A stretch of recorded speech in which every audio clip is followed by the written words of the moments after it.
You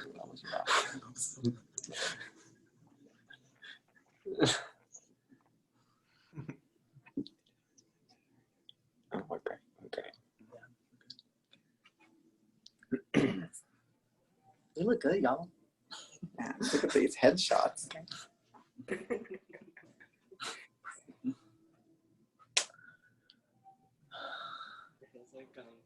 That's it. We're okay till 6. Sure, you're okay.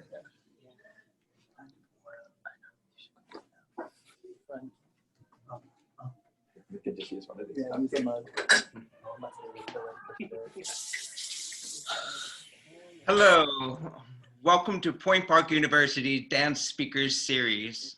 My name is Jason McDole. My pronouns are he, him, and his. I am an associate professor of dance within the Conservatory of Performing Arts at Point Park University in Pittsburgh, Pennsylvania. Today we have very special Point Park University dance alums sharing with us a conversation not only about dance and its profession, but also to share insight about the human that drives their art, artistry, and voice. Joining us today are Henry Steele, Damon Garner, Christian Warner, Sean Lesniak, and Sloane Pearson. We will begin by asking our guests to introduce themselves and tell us about their career journeys. After that, we will invite our viewers to ask questions to have a conversation together, okay? Hello, guys. Hi. Hi. All right, so let's just start. Who would like to start? Sean, would you like to start and share? I got you. Hi, so my name is Sean Lesniak. I'm originally from New Haven, Connecticut. I'm currently 26, about to be 27 years old. Yeah, I went to Point Park in 2014. I spent 3 amazing years with you guys, training hard. And after my junior year, I was fortunate enough to join Parsons Dance Company.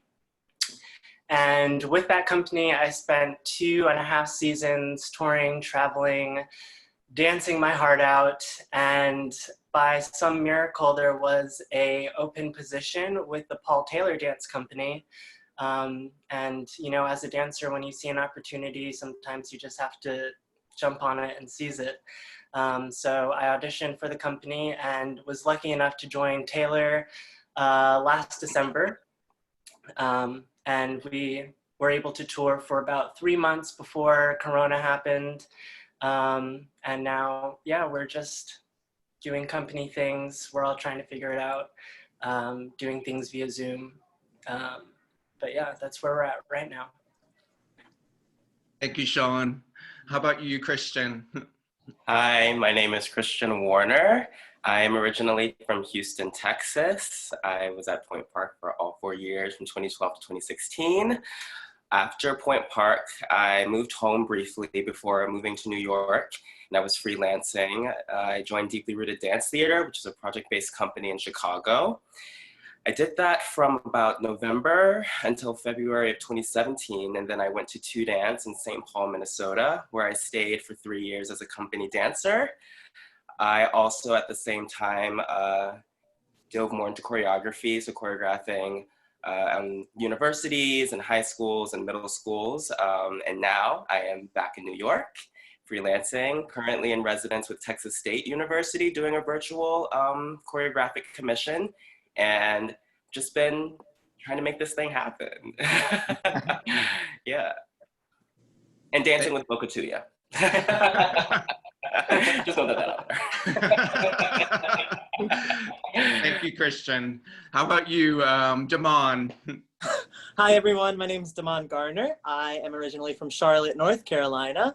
I attended Point Park from 2014 till 2018 when I graduated. From there, I moved down to Houston, Texas, where Christian's from, and danced with Met Dance for a season, until they folded unexpectedly. And then I moved to New York that fall and was doing some freelance work. And found out that there was an opening in the Parsons Dance Company, and then I joined in January. Yeah, and I'm, again, just making it work and figuring it out, and blessed enough to be here in residency in Connecticut at the Connecticut Ballet Center. Fresh out of rehearsal, sweaty from the run, living the dream. Thank you, Damon. How about you, Henry? Hi everyone, my name's Henry Steele. I'm originally from a small town called Wollongong in Australia. I went to Point Park University, obviously. I graduated in 2016 with the wonderful Christian and Sloane. And then I had kind of a year on an OPT, because I'm foreign, obviously, to kind of try and find a job that would sponsor me for a visa. So I bounced around for a little while. I danced for a small company in Kansas City called Owen Cox Dance Group. I danced very briefly, did a couple of tours with Bad Boys of Ballet, toured internationally with them for a little while, and then was auditioning all over the place. Auditioned for Parsons Dance with Sean, I think it was 2017. We both got hired at the same time, and I've been here ever since and loving it. Thank you, Henry. All right, Sloane, you're next. All right, so my name is Sloane Pearson. I'm from Charlotte, North Carolina. So yes, another Charlotte native, another 2016 graduate. So right after school, auditioned everywhere and was lucky to take a position after going home for a couple of weeks with Dayton Contemporary Dance Company and their second dance company.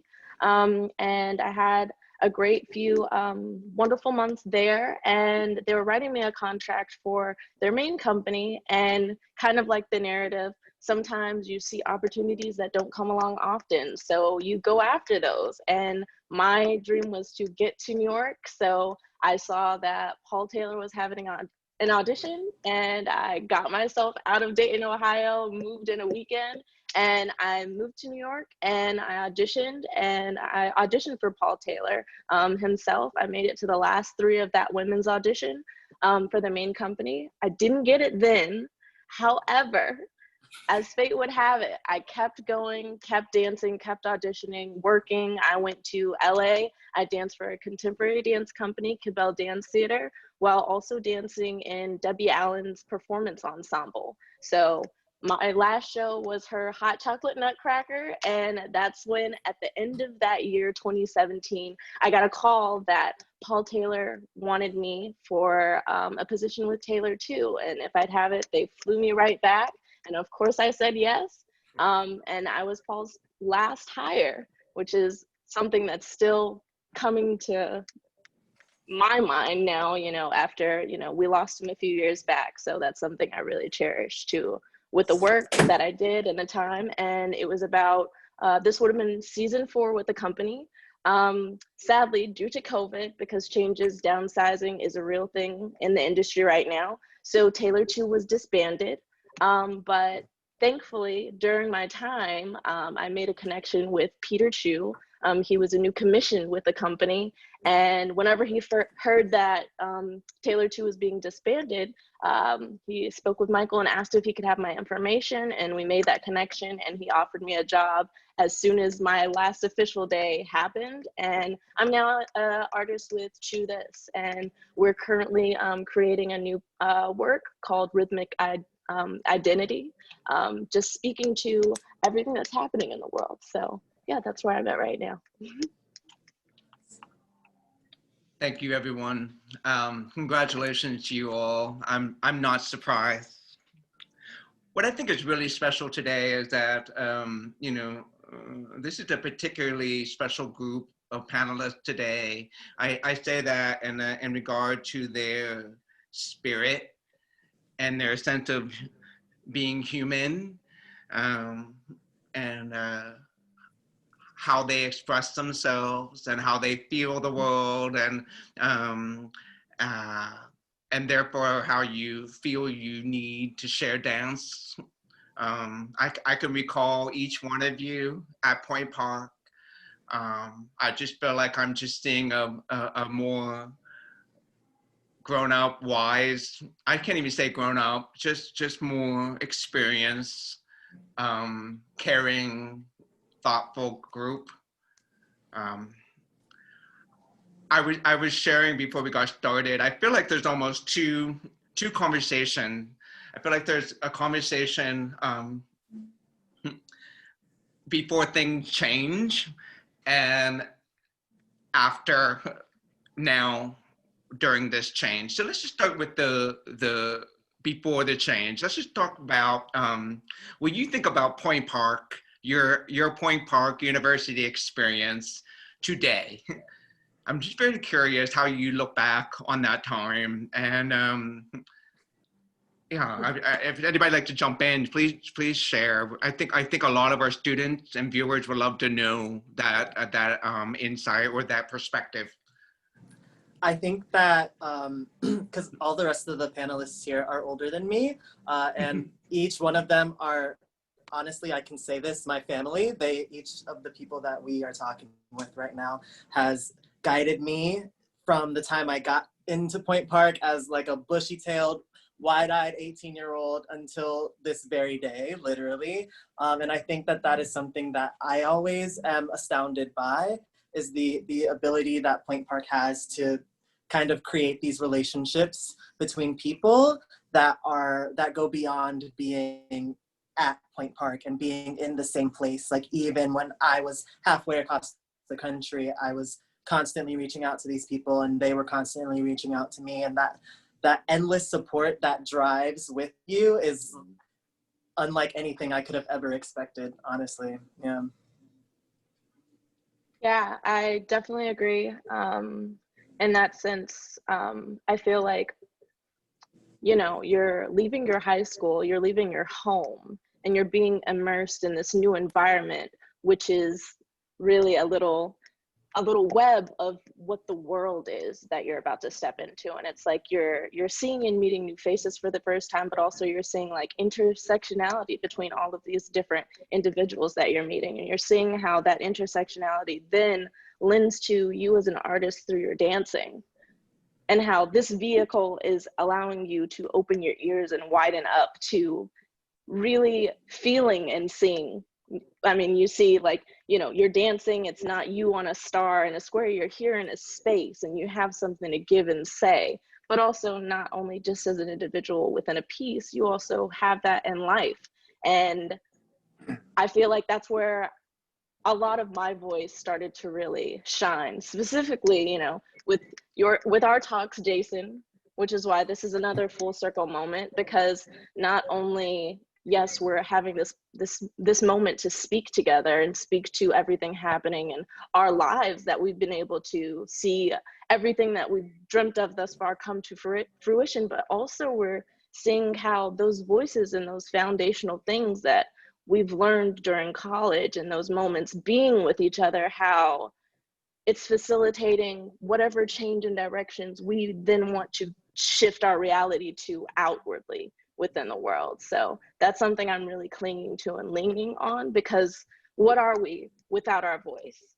And as artists, who are we without our voice? Because that's what we're doing on stage. We're shifting energy, but also we're shifting this world, and we need to do that. So foundation is everything, and that's what I got at Point Park.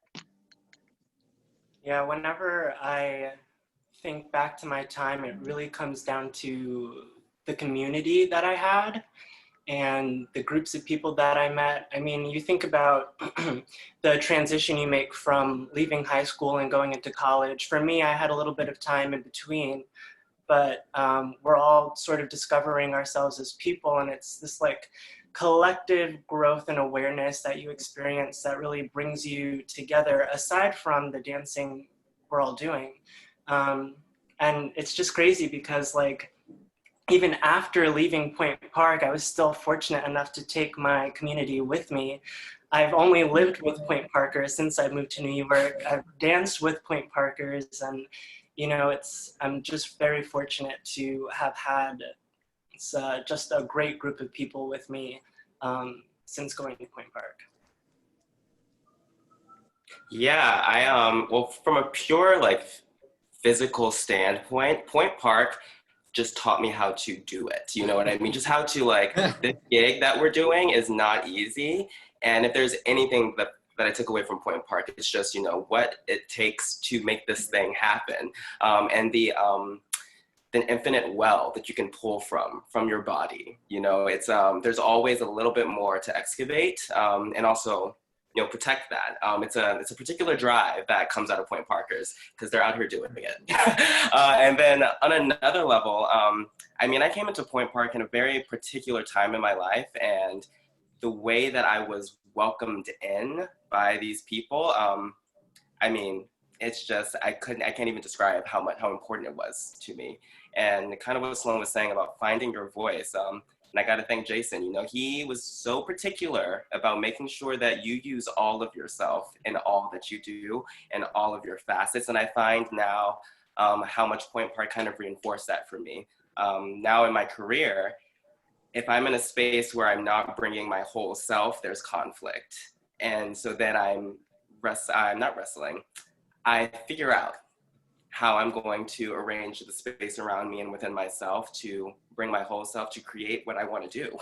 No matter what space I'm stepping in, just being able to come home. And it's a home that travels with me kind of everywhere. And I think that started at Point Park, this process of just, you know, feeding the seed of authenticity. So I appreciate the space for that a lot.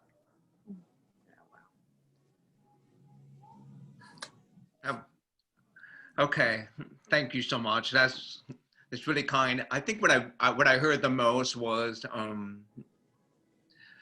perhaps you walked into a culture of community in which maybe the students really felt that it was important to create an environment to support one another, and that the faculty allowed and cultivated that in real time with you. Yeah, you know, that is really important. You know, I always say, you know, your success is really contingent based upon your participation within the community of people. You know, we're all here to help one another, and you know, and by freeing one another, we allow our own freedoms to come to the surface and grow. I think that's really beautiful. That means a lot hearing that today as we continue to move forward. So tell me, I guess maybe looking back, if you can go back and change something, maybe something that you withheld yourself from, maybe an experience that maybe wasn't the best for you in the long run, or right now, what do you think you would do if you could go back and change one thing? Oh, wow. I have a lot of things I could say for this one. I would say overall, though, I've been thinking about my time since I knew I was going to do this talk here a lot. So the one thing when I was reflecting back is that I wish I just took better care of myself in general. Yeah, because you're in college, you love it, you're having fun and all of this stuff, but like, take care of your entire being. Yeah, that means eating right, you know, work out. I know you're dancing every day, but like, do your stretching, do your Pilates and stuff outside of the studio as well. Still go have your awesome weekend and get out of that intersection of Wood Street and Boulevard of the Allies. You've got to get out of there. But, you know, remember that you are still preparing yourself for what comes after, because as it's been said, it is hard. Like, this is a hard job and you need to be prepared for anything, really. Anyone else? Yeah, I would second that. I mean, that was truly my answer. It's just about how we take care of ourselves when we're not in the GRW. And also like our minds, you know, we go through so much information overload at all times at that school. And I think if I could go back and change some things, I would I would just be a little bit more mindful about how I was treating myself and having a little bit more patience with myself as a type A person at times.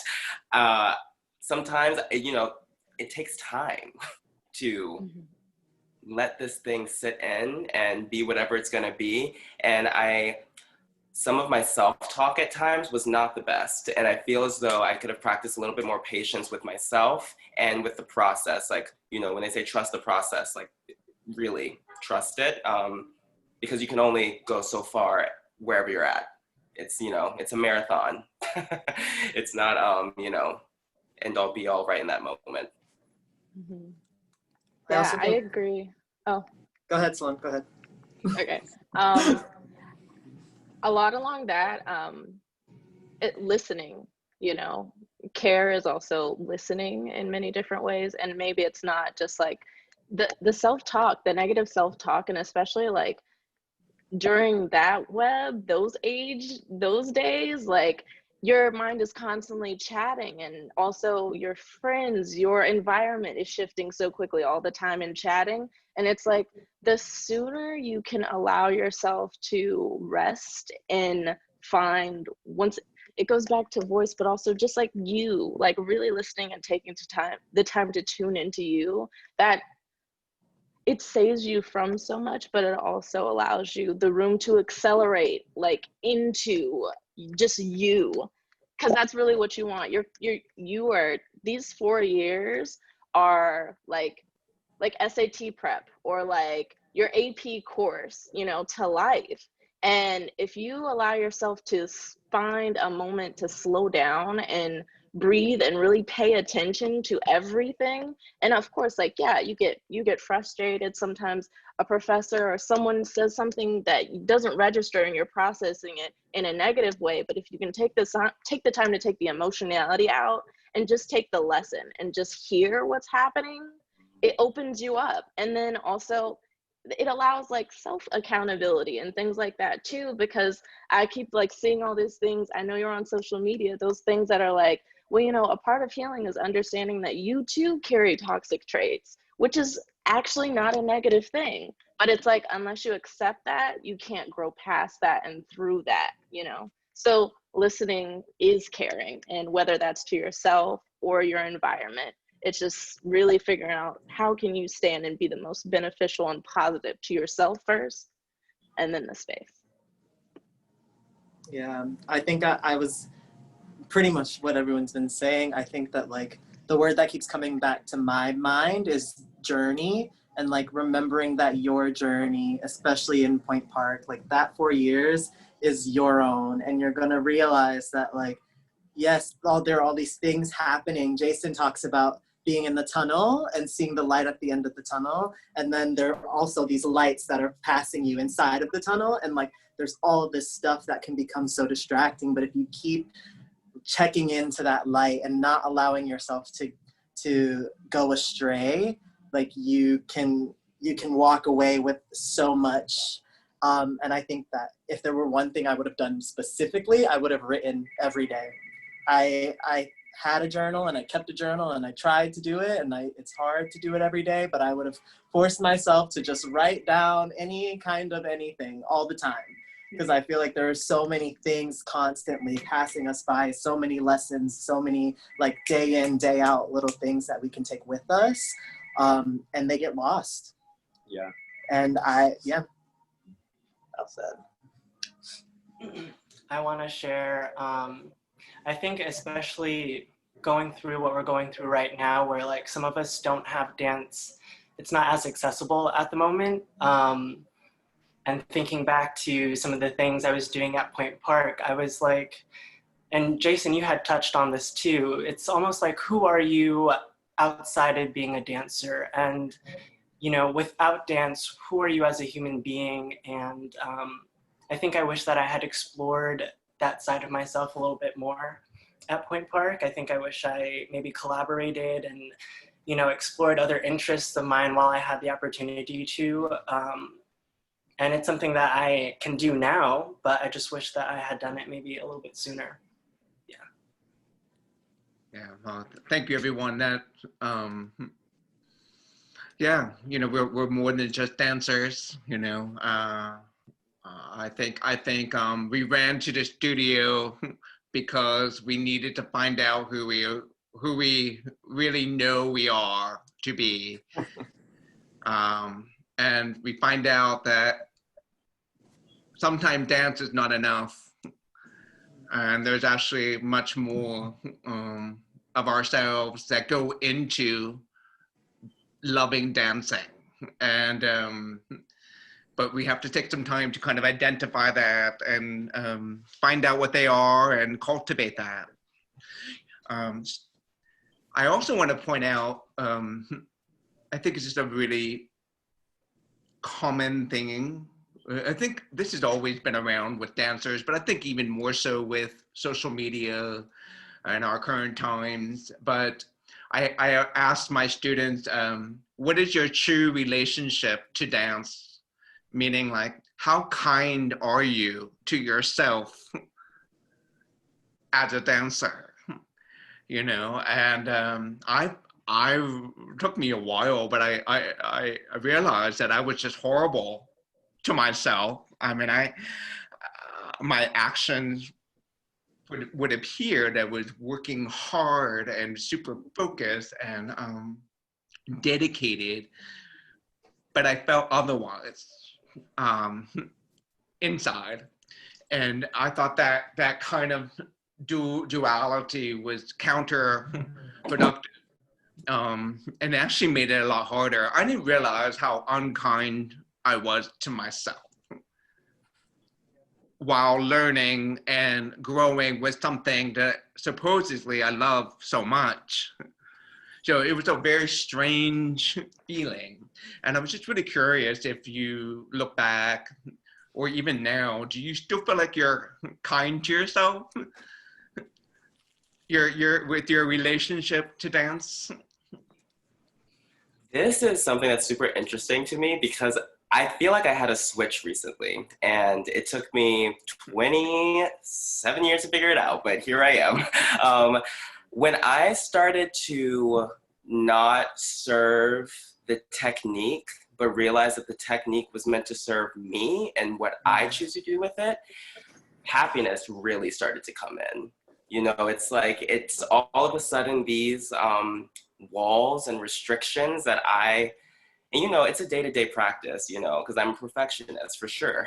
But when I kind of removed that idea, okay, it's like you have all these tools, but you have to speak now.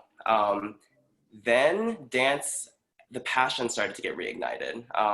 And I realized how limitless we are if we get to submit to this thing. I don't know, it kind of freed up the reins for me. And I'm still figuring it out day by day. But it was a definite switch for me. Mm-hmm.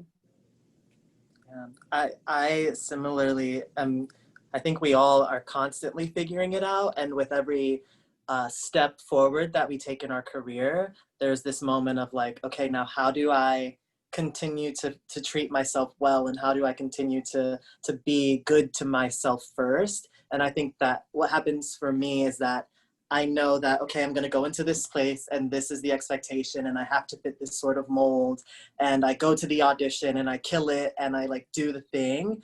But then I have to realize that I am still a person all the time and not just a dancer. So coming in and trying to be something that I'm not is never going to service me, and that's actually doing more harm. But realizing that like in the audition or in the getting to know a person or a choreographer, they are seeing you fully for who you are, and they have chosen you to be in the space and chosen you to be in the room and chosen your energy. And I think that reminding myself that I am in the room for a reason is something that I personally have to take the time to do, that calms me down and helps me not be so like anxious about how I'm doing and like how hard I'm working and all of the things that run through our brains day to day.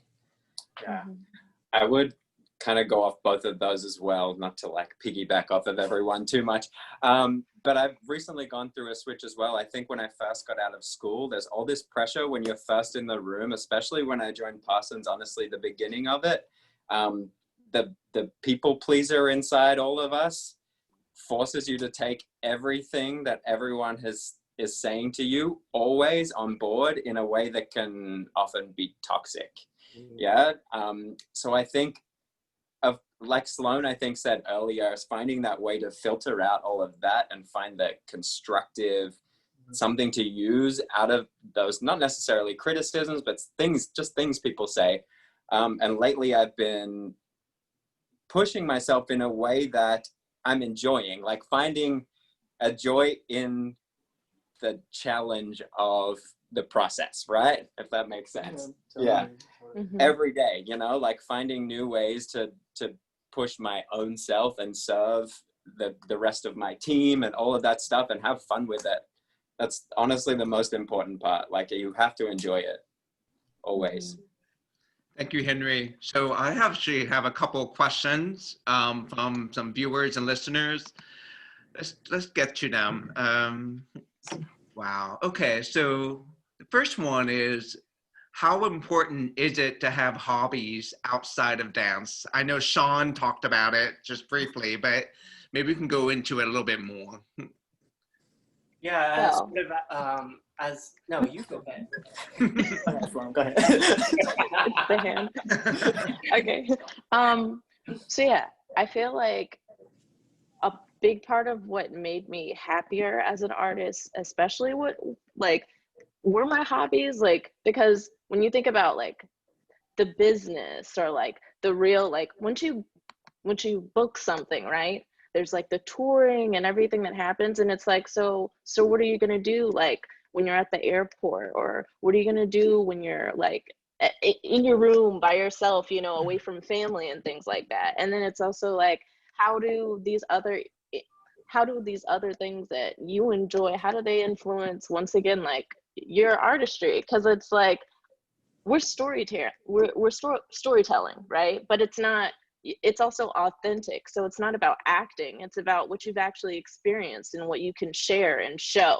And that's what people feel like. When you feel it, they feel it, you know? And it's like this constant sharing in the audience. So it's like, I mean, my hobbies are everything. And I'm also like, Damon, how you talked about like writing more. I mean, like, especially now, while we have the time, because, you know, in this society that we're in, you know, it's like, go, produce. But then it's like, oh my God, what do you do when you're empty? You know what I mean? And now we have the time to like slow down and find those little things, and then hopefully retrain ourselves to be able to go back to those spaces, home, like you said, Christian, you know, so that when we go back, whatever that even means, and whatever we return to, how we can inch back into things that make us, you know, so that we still have our humanity within whatever's happening. Yeah, I think that like that's kind of the beauty that has come for me, at least from this time, especially like being so busy beforehand and touring and traveling and always having something to do, and then all of a sudden having an unlimited amount of time and like going home for 2 months and seeing my family and being with them. And then like I forgot that I loved doing jigsaw puzzles with my mother during holidays and like when we have nothing to do. I forgot that I love making music with my brother and sister. Like there are all these like small things that we were able to do before dancing was our thing, that like now that we have the time to like adjust and like reinvent what those things are for us now. Like I found that when I have time, I want a jigsaw puzzle sitting in my room that I can work on when I'm not in residency. And I want to be able to be writing music and to be able to be doing like, it just takes a moment of like bringing it back. And I think that it then allows you to go into the studio as your fullest self, having like that sort of satisfaction from the things that also bring you joy. You can carry that joy with you and repurpose it and spread it around more. Thank you, Damon.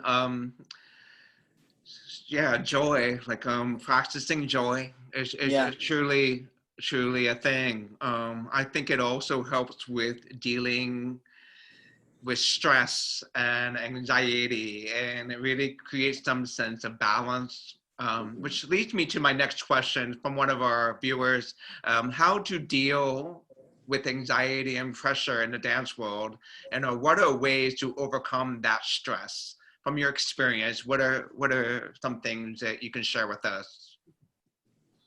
I think for me right now, the best thing to do when I get stressed out, I want to retreat inward, but sometimes it's best to know that you're not going through something alone.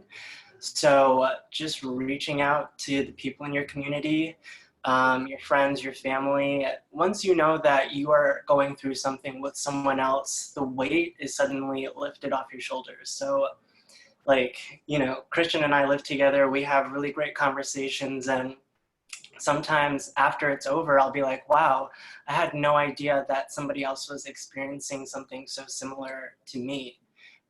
So that in and of itself really helps, aside from like meditation. Giving yourself a break is really important. And just like treating your body, a lot of self-care, you know, doing good things for yourself, your mind, and your body.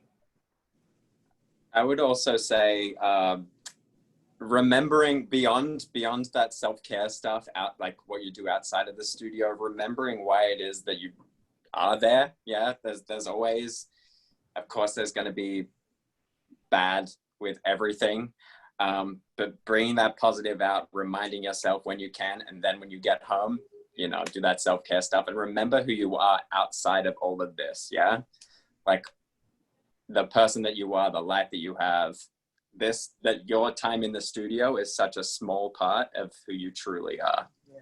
So remembering that, it'll bring you back down, I swear. Yeah. Remembering and giving yourself credit, you know, that's not like a cocky thing. That's like a wholehearted, like, you know, you deserve to like give yourself, you know, you're working so hard, but it's like, if you don't share that with yourself, that creates more tension. So giving yourself credit, but also like, you know, keep going, but, you know, looking back and being like, yes, so we can, because we did. Okay. And I would also say if there's any like outside pressures or anxieties that are coming into you from the powers that be, I think it's a skill to develop, but always speak. If you're feeling something, I think it's so important to articulate, no matter who it is. I may be crazy, but am I feeling this energy? Because this is how I'm feeling. And then the conversation has a place to go. I know that I was always someone that didn't necessarily speak when I was feeling absolutely enraged about something or just upset. And sometimes it was best because, you know, anger, I think, unchanneled can come out in a very crazy kind of way. But I do think it's important to be able to communicate and say, this is why I'm feeling uncomfortable. And if I'm going to serve this space and also uphold my integrity, this is the conversation we need to have. If that's your boss, your coworker, sometimes you're yourself. Like I take myself to the room and I'm like, Christian, get it together. You know, like let me come back. I mean, I just think it's important to be bold and brave in that way from a respectful place, but, you know, speak for yourself. Yeah. Wow. Excellent. You know, I think everything you just shared really is like a form of practicing self-care. You know, Christian really you really hit the nail on the head for me, to speak and to share your voice and to, you know, because when you do that, you're freeing someone else in the room, and then the conversation just ignites, and then suddenly you don't feel alone, right? So I feel like that's a whole nother path of conversation. But we do have one more question, and it's regard to self-care. Someone asked about self-care routines, and they actually mentioned more specifically what were your self-care routine during the quarantine period. Oh. So while I was home in North Carolina, I was there for 2 months approximately, and I knew that I was going to be returning to work, and I knew that there were things that were going to eventually happen, not necessarily when, but I knew that it was coming. So my self-care turned into yoga in the morning, followed by a run, like 2 miles. I know, like every dancer is like, running, no, it's actually like the most incredible, like invigorating cardiovascular exercise you can do for your body, followed by like some sort of dancing, so like a ballet bar or a modern class online. There were so many tools that we could have. And then I would like take the world's longest shower, like do my face, like I invested in some amazing face products, like really getting the skin going, like moisturizing, and like trying to like keep myself looking and feeling my best on the inside and on the outside, and knowing that like although I'm at home and I get to slump around and like stay in my PJs all day, like I still can make myself feel like, you know, the person that I am in the world. Yeah. Oh no. I did the opposite of that, you guys. I fell off the grid completely. For the first month or two, because we knew we were eventually going back to work, but they were like, okay, you have to work virtually once a week for an hour. I was like, okay, fine. So I was in Canada with my fiance, and I was outside every day, tanning all day, every day by the pool. And that was its own form of self-care, you know, like I needed the rest. Our jobs are so hard, you know, it's very demanding. And then I eventually, once we got like a start back date, then I got back into the running. I got back into those little resistance bands. Mm-hmm. I started taking virtual dance classes, which are great. Yeah. I did all of those things, but then I also did a lot of practice doing a lot of nothing. Mm-hmm. I practiced resting because I feel like we fill our schedule. I fill my schedule with so many things. I don't have a problem doing that. I realized that I wasn't so good with space. So I ran to meditation, like first and foremost right out of the gate. And it was very challenging. I also ran to therapy because I was like, there's a lot in the mind that just has to acclimate. It has to get it together. And a lot of that came with not being so productive at times and learning that that's okay, because this world, especially in our culture, we go, go, go, go, go. And it's a pandemic. You know, at the end of the day, like it is a global pandemic. Nothing is normal. So I think the routines, you know, meditation, yoga, all the things that we are practicing are great, but I also don't think we should demonize taking a moment. Amen. Just sit. Yeah. Because it's a lot right now. There's multiple pandemics going on right now. There's a lot going on. There's a lot going on. Yeah, I was gonna say the self-care, whatever that is, for me changed, you know, within the months of quarantine. I think there was I think it was the second week of quarantine, I spent almost every day like in fetal position on the couch watching Netflix, but I really had to ask myself, like, what do I need right now? And it was rest. So getting that rest was important so that the following week I could get up and I made my coffee, listened to NPR, I exercised, I stretched. Those are all things that I enjoy doing. But sometimes you need to be able to give yourself a break because it's important.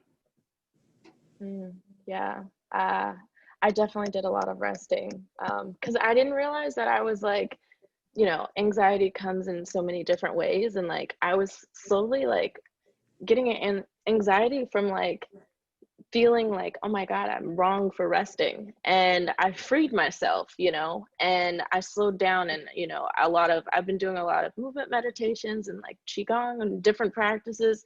And that has freed me up and brought me back to just simply breathing. But also, you know, in transition, you know, because COVID, like I had to go through transitions of jobs, you know, and Whereas I'm blessed to be able to walk from one to the next, but there was still a grieving process that I had to go through. And I had to understand, what do I need while I'm grieving and while I'm home and while I'm like, okay, everything's going to be different. And also, what are my takeaways as I move from one space to the next? What are things that I loved? What were things that I didn't love? What were things that I gained and things that I loved about myself in the space? And what were some things that I didn't? And a lot of the things that I learned, especially during this time with, you know, everything up in flames that have been in flames, but everyone's talking about it. I realized that I want to create safe spaces for Black women. You know, I want to create works. I want to speak. I want to do all these things. And right now I have the time, and that saying that out loud in a society that does not make you feel good for saying things like, I want to do this for Black women, that freed me and opened up so many new doors and new connections and things like that, and support systems. And that's what I've been building, support systems and safe spaces that, like, I do want to continue to create in. So also, yes, what can I give to an organization because I love dance, but also, what about if I want an organization, and what does that look like, you know? So also, like, yes, give for that, but also, like, I am an artist. I am a part of the organization and a big part of it. So then how do I transition that? So, yeah. Thank you, everyone. You all kind of broached the subject of our current time, the pandemic, and how that has clearly shifted a lot of things for all of us. You already started to speak about how this current time had maybe created new paths of thought, interests, and that's actually one of our questions. The question is, where do you hope to go in the future? And are there paths in dance that interest you more specifically? And Sloane, you talked about, you know, being visible and a voice for Black women in dance and other things. I'm really curious if our other panelists have other possibilities that have come to light. You know, I think that there's a lot of like things obviously still up in the air, but I know that similarly to Sloane, for me, one thing that I've been constantly coming back to is how I can support and encourage and give back to the community that is all of my LGBTQ plus brothers and sisters, specifically the Black ones that are extremely more marginalized, even by our own communities, by our own families. And how can I use what I do and what I have to offer to bring them comfort, bring us light, bring us support, bring us resources, all of these things. Yeah, and it's an ever-growing conversation in my head, but that's definitely something that has shifted my drive, I would say. Like, I constantly am thinking about like the people that see me and need me. Yeah. Okay, thank you, everyone. I'm going to go to another question. Did you always know that you wanted to pursue concert dance specifically? Oh, wow. Honestly, no.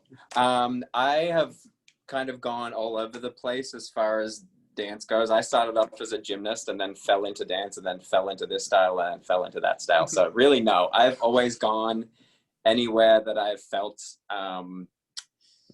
either useful or excited by. Like, if I was excited by like the way that it felt to do certain styles. So when I was at Point Park, I think the general format is, you know, we're training for concert dance across the board. I think things are sort of changed now, but towards the end of my senior year, we delved into some commercial, like jazzy stuff, and that served my career. Like I went off and danced for a contemporary ballet jazz, flashy, Broadway-esque show. And that was one of my first jobs out of college. So yeah, and then I fell in love with that. And then I found this company, which is kind of a fusion of concert dance and, you know, this like showmanship kind of performative. And I love both. I mean, I love the structure and the classicism of concert dance and modern dance and all of that, but I love the joy of getting to do something a little more commercially. Yeah. Do you think that Point Park dance program prepared you for those different genres and avenues? Oh yeah. I mean, we got thrown into anything at Point Park. You know how it is.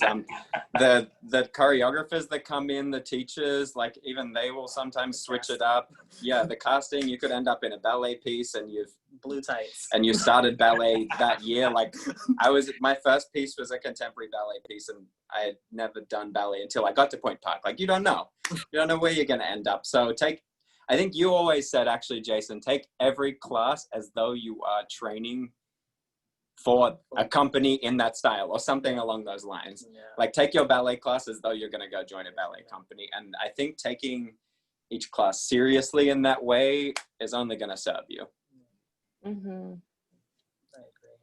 Because you need it all, honestly. Like, even like, you know, Taylor's a modern dance company. However, it's theatrical, it's expressive. So it's like you need that commercial showmanship, but also at the same time, even if you want to do a great heels number, you need that grounding to be able to do that and sustain that, because there are also lines and nuances that you want to be able to explore. So that's why that's why the program, it's so well-rounded for that reason, because we literally got everything.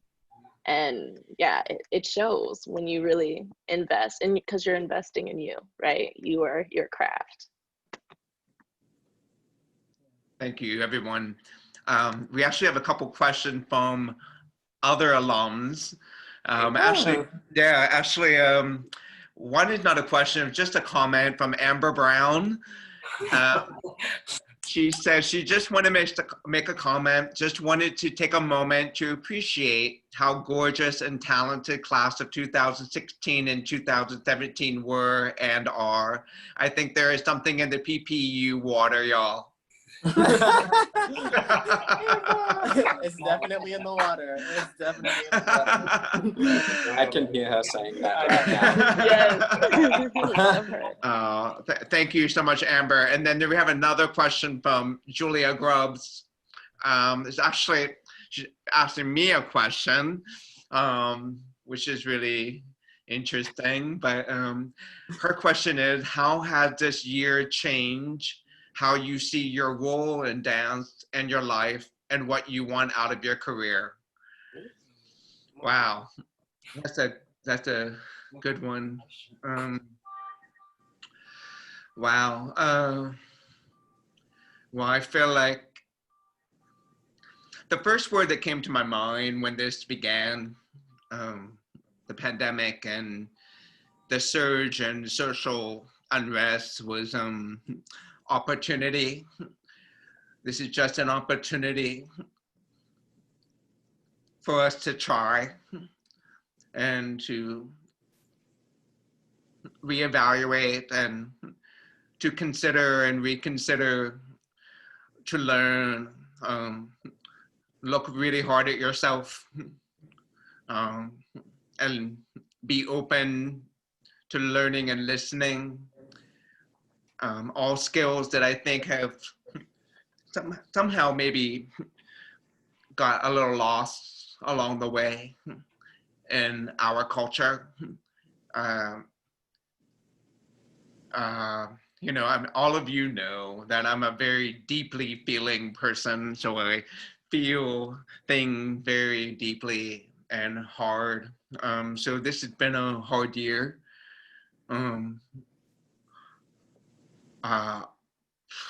I think for me, to remind us to, you know, not to stop caring. be present and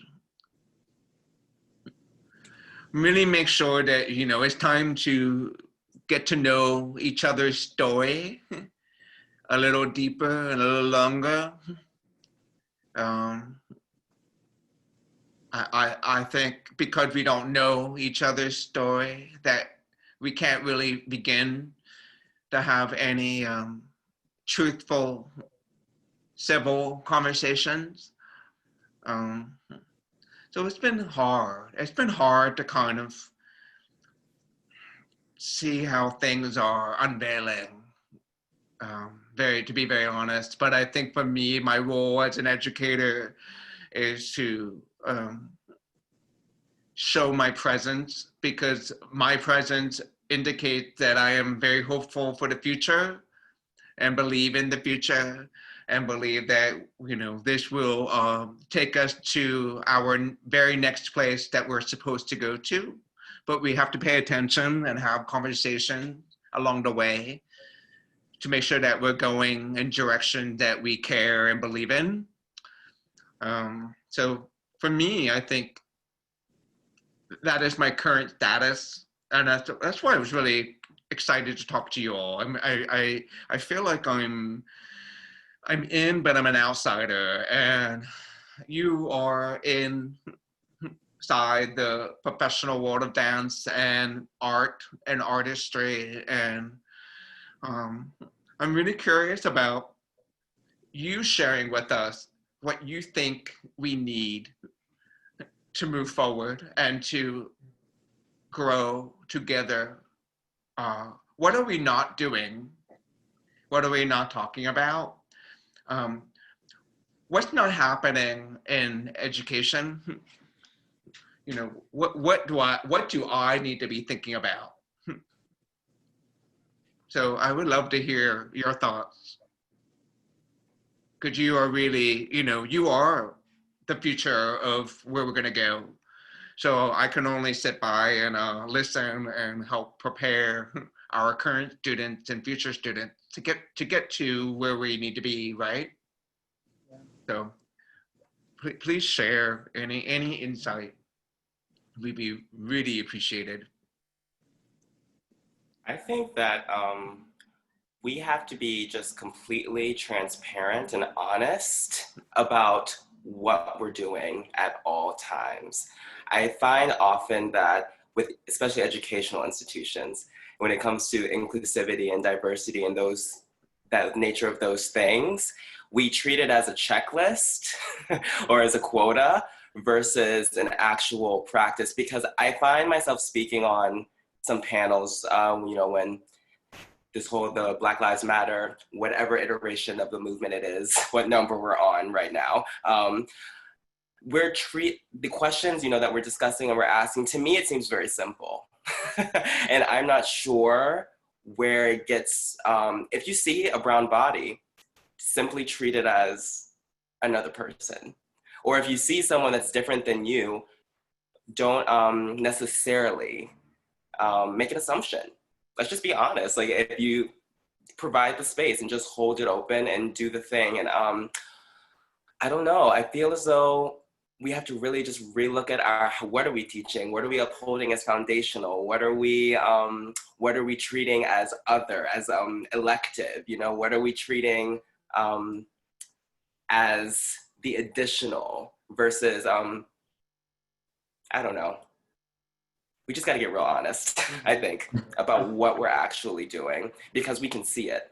People can see it and people can feel it. And I feel as though sometimes in educational facilities, we put up a pretty picture to say, look at what we're doing, but we're not actually doing it.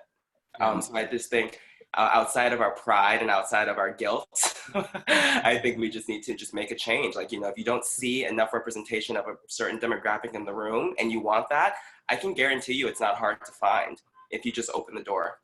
Yeah. Now, do you feel that also in a New York City community?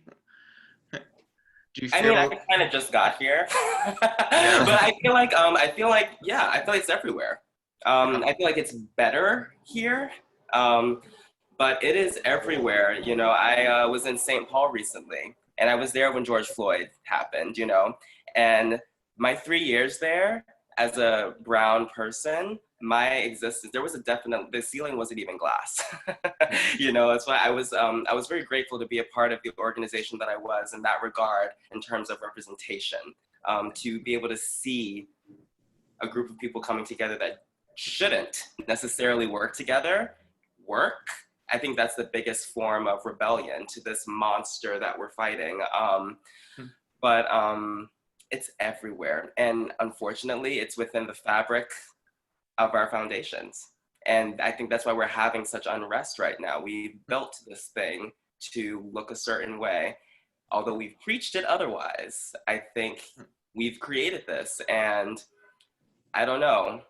I found myself saying, you know, well, you all figure out how to be diverse. I'm going to figure out how it feels to be authentic and not hold back anything. And that's how I'm choosing to move, or trying to move. It's scary. It's a little nerve-wracking, but it's also exciting.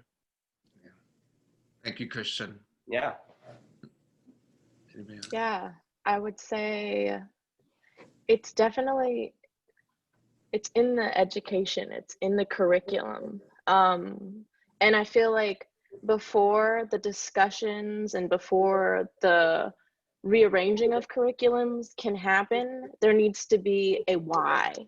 And I don't know whether that's, you know, boards of organizations, whether that's, you know, faculty, or, I mean, who knows where that begins, but why is it that, you know, Dunham or African are electives when, you know, they're foundational to, you know, groups of people? Why is it that, I mean, that goes to tights. Why is it that everyone's in pink tights when my legs are brown? And it does make things look different on me. Or why is it so crazy to talk to me about styling my hair when I'm one of many Black women that will come into different studios and spaces and workspaces? And also, how do we normalize these different types of hairs and whose standards? So it's before we can even begin, it's the why in these conversations.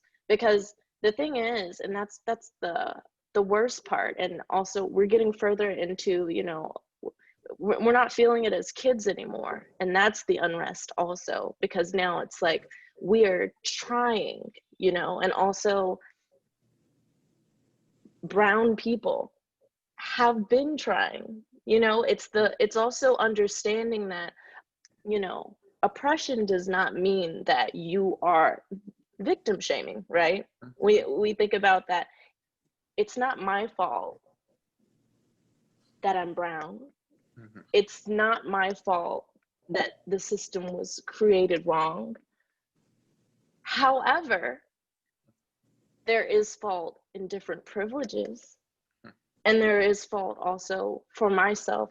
I carry the weight if I don't say something, because that is also where change comes in.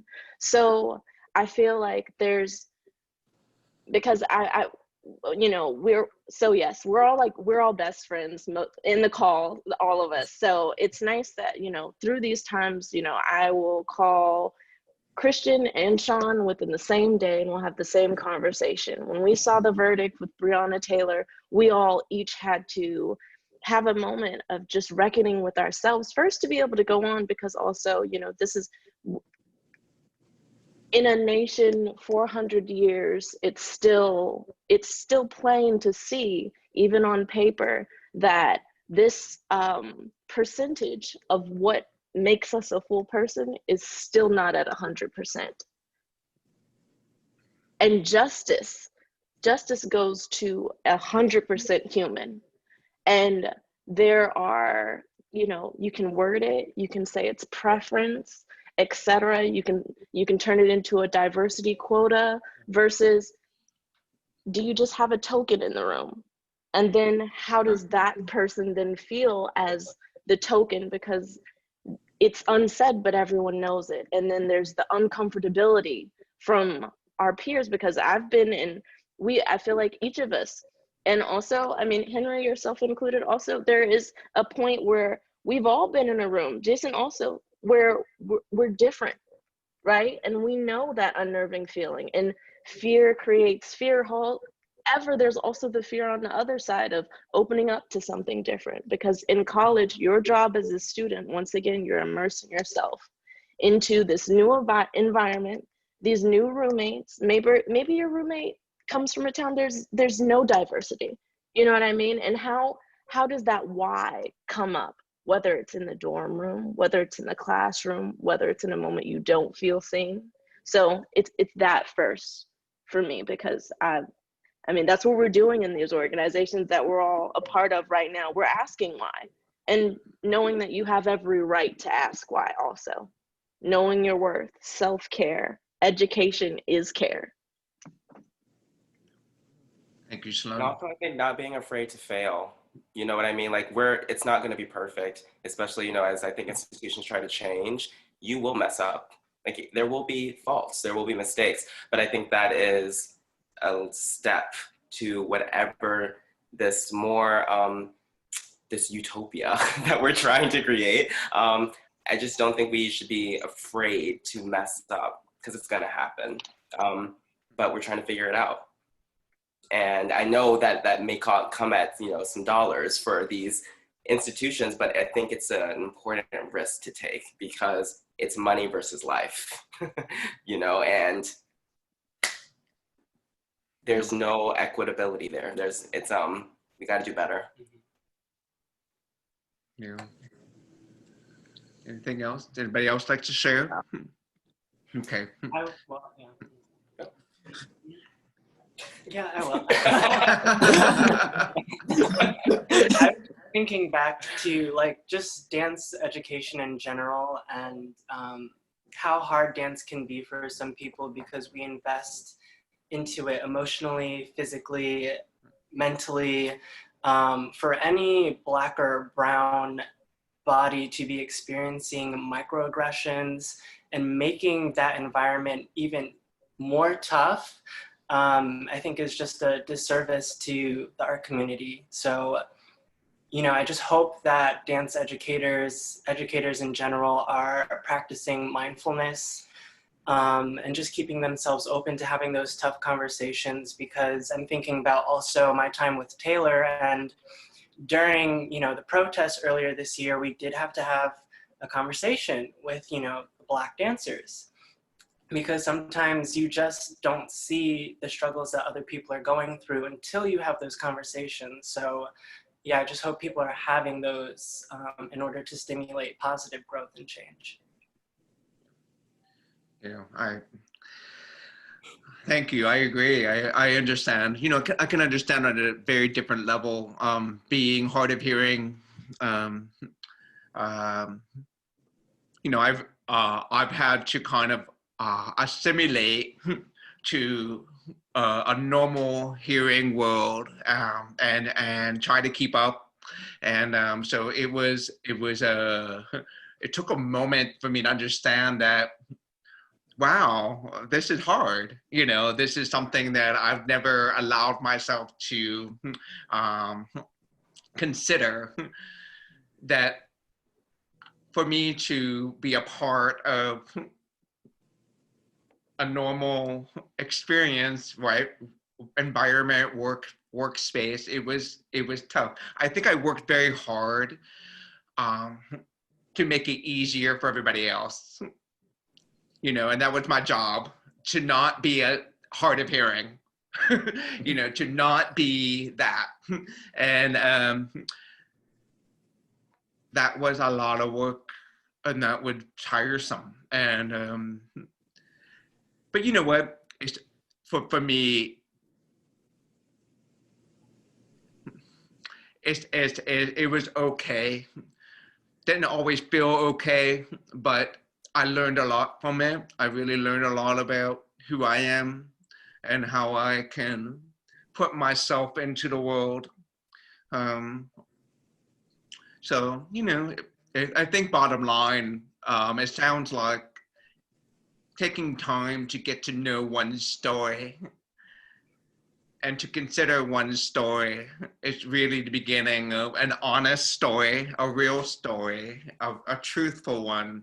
Really could be kind of like the gateway to find out these whys, and how to teach, and how to be a creator, and how to be the performer, and how to be the, you know, the human in the household. So it's a simple one, but a very hard one to do. So it's good. I think it's like working hard to create a culture that will normalize that, you know. And so thank you for sharing that. I really appreciate it. I think we are, let me just check time. Okay, so, okay, I'm just checking to make sure we don't have any questions, but not to wrap that up, but before we go on, is there anything else you'd like to add? Where would you like to see this go? What do you see? How do you imagine our future as dancers and providing a dance experience? Knowing where we are, where we come from, and how we want to understand it. What do you dream of? What would you like to see for all of us? You know, it takes me back to like when I was little, and like when I started to feel the world outside of my safe spaces.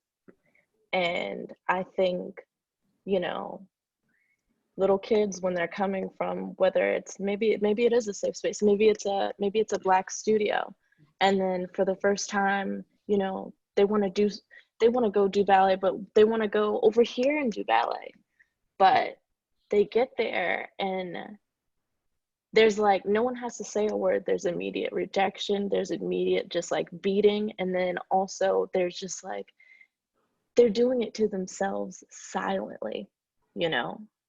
And I think what would be really beautiful, and what needs to happen is, you know, to build a healthy community, society going forward. God, I mean, honestly, it starts with them, but also it starts with the educators. It starts with us. It starts with where we're teaching. Are we being mindful teachers? Are we being intentional with each and every student? Are we aware of the different backgrounds or the different students that we have? And how are we able to communicate to each student, whether it's learning styles, whether it's, you know, I mean, who knows what kids bring into the studio with them. And past pandemic, we don't know what anyone's family life is like. We don't know if they've had access to technology to even be able to participate in things, whether it's discussions, class, anything. We have no idea. So it's, if we're going to be educators, and then if we're going to be a part of a space, it's everyone taking that responsibility to really not just show up and do anything. It's not intentional, but to really show up. You're showing up for yourself. It's not just about you though, because we live in a world with people, and it's for their children. You know, it doesn't matter what they look like. You know what? If you don't know about Black hair, but you want to be a dance studio owner, teacher, or something, and you want to have these students, maybe you should take some classes. There's YouTube for everything. Maybe you need to learn how to do some twists, you know, but it sounds crazy because it really is that easy. Education is so accessible, and true education, because yes, we're finding out, I pick up The Color of Law and I'm like, wow, I heard about all these acts, but the way it was told to me, I had no idea that this was segregation by way of law. But that's how things slip through the cracks, and that's how oppression gets to continue to manifest in different ways. So I want to see real education, and I want to see real safe spaces, and I want to see real educators to foster and raise real humans, because these are all things we were built to care. We were built to listen. We have all the things, but we don't do it because no one pays attention. maybe in a room where people are paying attention and contributing to humanity in that way. Thank you, Sloane. I've been saying a lot during the pandemic and during all of the things going on. The word grace has been coming up a lot, and how we grant grace as human beings, not only to ourselves, but to the people around us, because we don't know what every single person is going through and thinking and feeling all the time.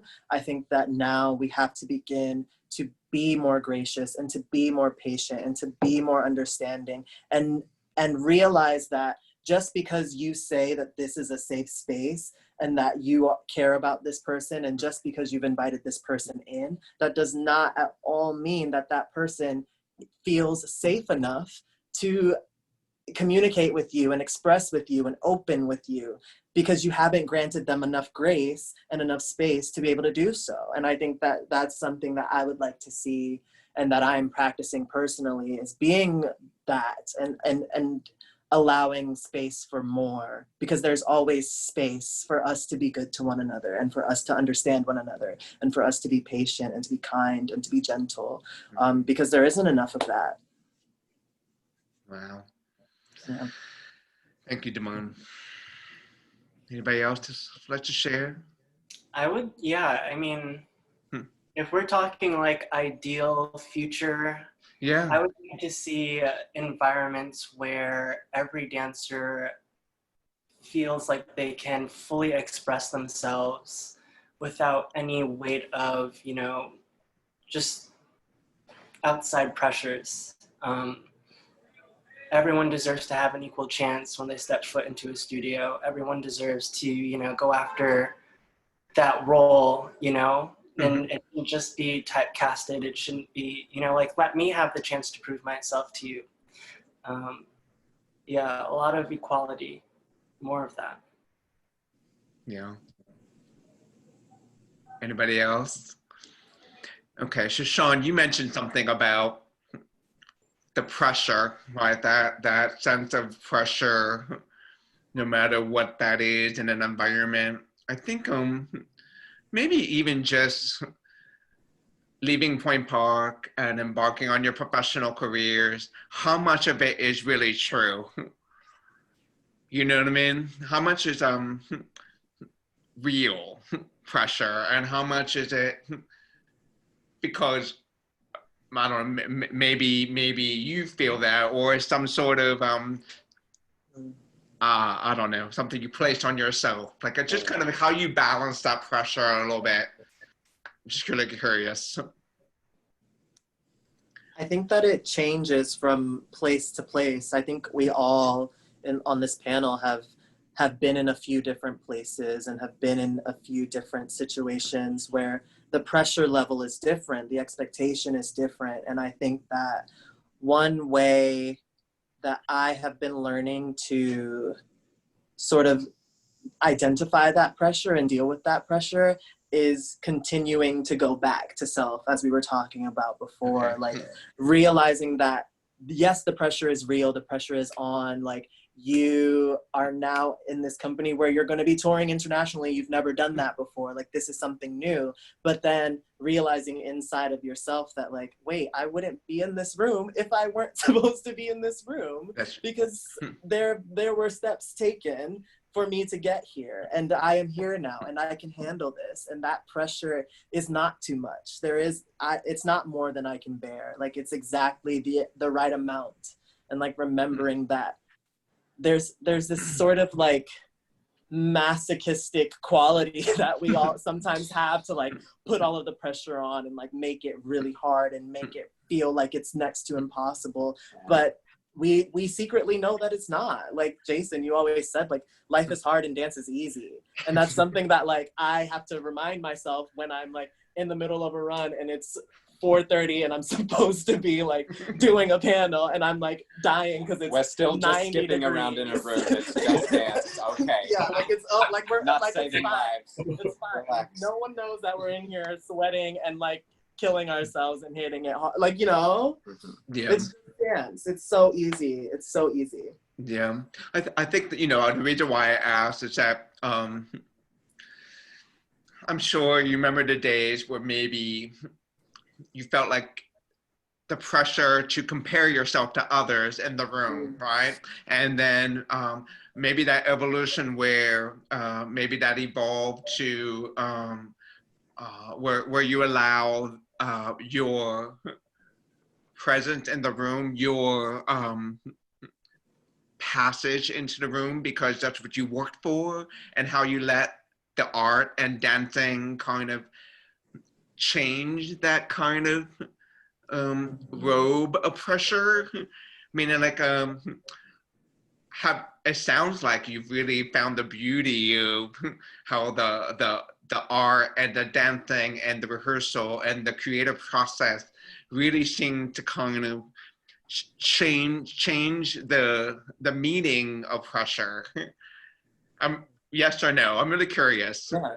Or do you still feel like you have to compare yourself to others?